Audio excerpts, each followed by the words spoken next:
करते हुए नहीं कपड़े हूँ 8 तारीख जो आनी उस दिन फिर हज का आराम बनना ये मस्जिद जाके बननी रोनी अपने घर नहाओ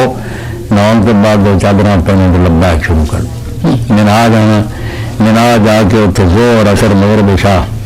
9 तारीख की पढ़नी एक सुन्नत अच्छा तरीका जो बसा बुसा लेट कर दें कोई गल नहीं है मिना जाना हज का कोई हिस्सा नहीं ये अच्छा अगर आदमी मेरे होगा वरना डायरैक्ट भी कोई सीधा अल्फाज लै जाए ना हज का ठीक है 9वीं अल्फाज पूरा ला देना ये दरम्यान जो पुराद आसानियाँ चलो उत्थे हज भी पहुँच जाएंगे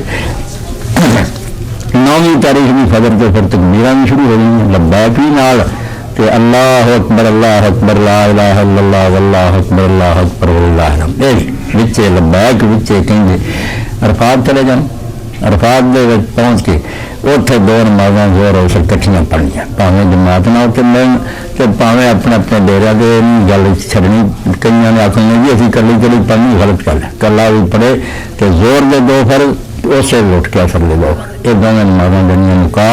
ते शाम तक अपने अपने डेरिया के दुआवां जिन्ना हो गप्पां शप्पां की लोड़ नहीं दुआ करो कुरान शरीफ पढ़ो दरूद शरीफ पढ़ो ये सारा वक्त दुआवां गुजारना चाहिए सूरज दुनिया उत्थे चल पैना